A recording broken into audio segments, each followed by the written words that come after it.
தமிழ் வணக்கம்.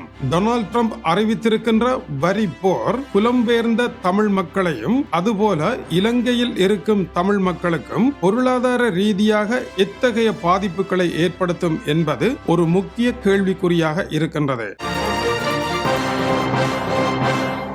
அமெரிக்க அதிபரனுடைய புதிய வரிகள். ஆசிய அரங்கில் முதலாவது இடத்தை வியட்நாமும் 46% வரி கட்ட வேண்டிய சூழல் ஏற்பட்டிருக்கின்றது. இரண்டாவது இடத்தை ஸ்ரீலங்கா பிடித்தது. 44% வரி ஸ்ரீலங்கா பொருட்களுக்கு விதிக்கப்பட்டிருக்கின்றது. இது அதிர்ச்சியை ஏற்படுத்தி இருக்கின்றது. இதைத் தொடர்ந்து பங்களாதேஷ் 37% வரியையும், தாய்லாந்து 36% வரியையும், சீனா 34% வரியையும், இந்தியா 26% வரியையும் கட்ட வேண்டிய நிலை ஏற்பட்டிருக்கின்றது. உலகத்தின் அதிகமான வரியை கட்ட வேண்டிய நிலையில் இருக்கின்ற நாடுகளில் ஆசியாவில் இரண்டாவது இடத்தில் ஸ்ரீலங்கா இருப்பதற்கான காரணம் என்ன? ஸ்ரீலங்கா பொருட்கள் அமெரிக்க சந்தையில் இந்த வரியை சந்திக்கின்ற பொழுது உருவாகக்கூடிய உள்நாட்டு சிக்கல்கள் என்ன? ஸ்ரீலங்காவில் எத்தனை அமெரிக்க நிறுவனங்கள் அங்கு உதிரி பாகங்களை உற்பத்தி செய்கின்றன என்பதெல்லாம் கேள்வியாக இருக்கின்றது. இந்தியாவை விட ஸ்ரீலங்காவிற்கு அதிகமான வரி அடித்திருப்பதன் காரணம் என்ன? இவைகள் ஸ்ரீலங்காவில் உள்ள மக்களும் ஸ்ரீலங்காவை சேர்ந்த புலம்பெயர் மக்களும் அவர்கள் நடத்தி கொண்டிருக்கின்ற தமிழ் கடைகளும் அதற்கான ஸ்ரீலங்கா இறக்குமதிகளும் என்ற அடிப்படையில் மிக ஆழமாக சிந்திக்க வேண்டிய ஒரு சூழலை உருவாக்கி இருக்கின்றது. உதாரணமாக இன்று கனடாவில் விழுந்திருக்கின்ற பொருளாதார அடியானது கனடாவினுடைய பால் பொருட்களுக்கு 250% வரி என்றும் முன்னரே அறிவித்தது தெரிந்ததே. இதுபோல பலத்த அடி கனடாவினுடைய பொருளாதாரத்தில் விழுந்திருக்கின்றது. இந்த அடியானது கனடாவினுடைய பொருளாதாரத்தை இனி அமெரிக்காவிற்கு பதிலாக ஐரோப்பாவுடன் மீள்கட்டமைப்பு செய்து புதிய நிலைக்கு கொண்டு வர வேண்டிய ஒரு தேவையை உருவாக்கி இருக்கின்றது. கனடாவும் அமெரிக்காவினுடைய பொருட்களுக்கு பதிலடி கொடுத்திருக்கின்றது. இதனால் கனடாவில் பெருந்தொகையான தமிழ் மக்கள் இருக்கின்ற காரணத்தினால் இந்த பொருளாதார போட்டியானது அவர்களுடைய வாழ்க்கையில் எத்தகைய புயலை வீச போகின்றது என்பதை வருகின்ற மாதம் இந்த போர் ஆரம்பிக்கின்ற பொழுதுதான் தெளிவாக கண்டுபிடிக்கலாம். ஆனாலும் கூட தொழிற்சாலைகளில் உற்பத்தி குறைவும், அமெரிக்க ஏற்றுமதிகளில் ஏற்படுகின்ற பாதிப்பும், கனடாவில் இருந்து அமெரிக்காவிற்கு லாரியாக சென்ற பொருட்கள் சந்திக்கின்ற சிக்கலும் கனடாவில் வாழும் தமிழ் மக்களினுடைய பொருளாதாரத்தில் கணிசமான பாதிப்பை ஏற்படுத்துவதற்கான வாய்ப்புகள் உண்டு. இந்த பொருளாதார பாதிப்பானது ஐரோப்பாவில் இருக்கின்ற தமிழ் மக்களுக்கு என்ன செய்யும்? ஐரோப்பாவினுடைய பொருட்களுக்கும் உதாரணமாக ஜெர்மனியினுடைய கார் உற்பத்திகள் 25% வரியையும் பிரிட்டனும் அதே வரியை கட்ட வேண்டிய சூழல் ஏற்பட்டிருக்கின்றது. ஏற்கனவே ஐரோப்பாவினுடைய பொருளாதாரம் போட்டி சந்தையிலே பெரிய வெற்றியை பெற தவறி இருப்பது கவனிக்கத்தக்கது. இதனால் அமெரிக்காவினுடைய ஏற்றுமதி வருமானங்களில்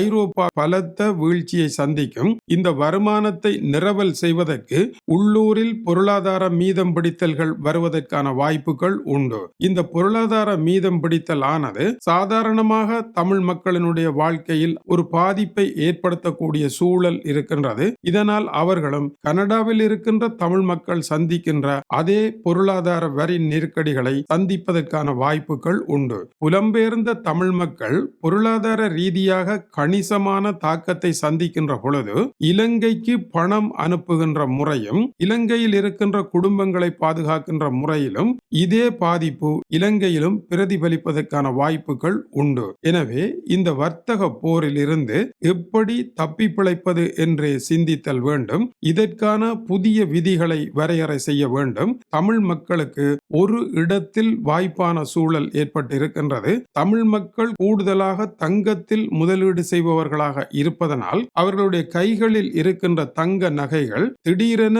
பெறுமதி உயர்வை சந்தித்திருக்கின்றன. இது அவர்களுக்கு ஒரு வாய்ப்பான தருணமாக இருக்கின்றது. ஆனால் தமிழ் மக்களை பொறுத்த வரையில் இந்த நேரம் அவர்கள் செய்ய வேண்டிய வேலை அவர்களுடைய வருமானத்தை 5-10% உயர்த்துவதற்கு ஏதாவது வழி இருக்கின்றதா என்பதை தேட வேண்டும். அதற்கான வாய்ப்புகள் மிக மிக கடினமானவையாகவே இருக்கும். எனவே மாற்றீடான அடுத்த வழியை அவர்கள் முன்னெடுக்க வேண்டும். தங்களுடைய வாழ்க்கையிலே வீணான விரயங்கள் எது என்பதை சரியாக பட்டியலிட வேண்டும். இந்த விரயங்களை கட்டுப்படுத்துவதன் மூலமாக 20% செலவை குறைக்க முடியுமாக இருந்தால் டொனால்ட் ட்ரம்பினுடைய 20% வரியை ஈடுகட்டிவிடக்கூடிய ஒரு சூழ்நிலை வரும். அதற்கு எத்தனையோ உதாரணங்களை குறிப்பிடலாம். தமிழர்களினுடைய விழாக்களிலே ஏற்படுகின்ற செலவு பெரும் செலவாக இருக்கின்றது. அதை மட்டுப்படுத்த வேண்டும். இரண்டாவதாக, குடும்பத்தில் ஏற்படுகின்ற வீண் விரயங்கள் அளவுக்கு அதிகமானவையாக இருக்கின்றன.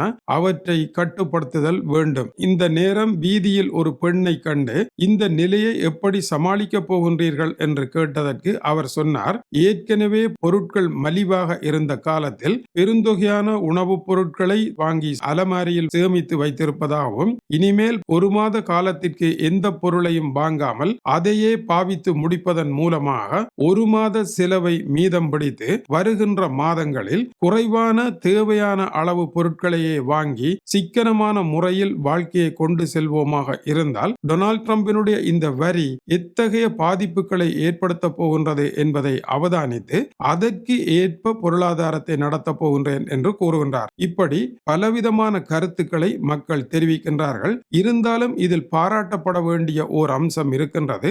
உலக அறிவு இப்பொழுது நமது மக்களிடையே அதிகரித்து வருவதும், தங்களுடைய செய்திகளை விட உலக செய்திகளை அறிவதன் மூலமாக தங்களுடைய பொருளாதார சமுதாய வாழ்க்கையில் ஏற்பட்ட இடைவெளியை நிரவல் செய்யலாம் என்று அவர்கள் கருதுகின்றார்கள். ஏனென்றால் ஐரோப்பாவில் இருக்கின்ற சமூக பாதுகாப்பு வலையாக்கம் என்பதற்கு ஐரோப்பா பெருந்தொகையான நிதியை ஒதுக்குகின்றது. இனி அந்த நிதியில் கை வைக்கின்ற பொழுது சாதாரண மக்கள் பாதிப்படைவார்கள் என்பது இயல்பானதுதான். ஆகவே இதில் கவனமாக இருக்க வேண்டும் என்பதனால் உலக நிகழ்வுகளை இப்பொழுது மக்கள் அதிகமாக அறிவதனால் அதற்கு ஏற்ப தங்களை அவர்கள் தயார்படுத்திக் கொள்ள முடிகின்றது. ஆனால் இலங்கையை பொறுத்த வரையில் இலங்கையினுடைய வாழ்க்கை செலவு அதிகரித்து சென்றாலும் கூட அந்த பொருளாதாரத்தை ஓரளவு கட்டுப்பாட்டில் வைத்திருக்கலாம். இலங்கை போன்ற நாடுகள் எதிர்கால வாழ்க்கைக்கு சிறப்பான நாடுகளாகவே இருக்கும். ஆனால் அந்த சிறப்பை எப்படி உருவாக்குவது என்பதற்குரிய சரியான அறிவை பாடசாலைகளும் சமூக நிறுவனங்களும் அரசியல் தலைவர்களும் கட்சிகளும் சரியான முறையில் வளர்த்தெடுக்காமல் விட்ட காரணத்தினால் இலங்கை போன்ற நாட்டில் வாழக்கூடிய வாழ்க்கை 100% சிறந்தது என்றால் சிஸ்டத்தில் இருக்கின்ற பின்னடைவு காரணமாக 30% சிறப்பையே எட்டித்தொட முடிகின்றது. எனவே மிகுதி 70% அடைவதற்கு சரியான ஒரு சிஸ்டம் வகுக்கப்படுமாக இருந்தால் டொனால்ட் ட்ரம்பினுடைய இந்த பாதிப்பில் இருந்து இலங்கை தப்பி பிழைப்பதற்கு வாய்ப்புகள் உண்டு. இந்திய செய்தி.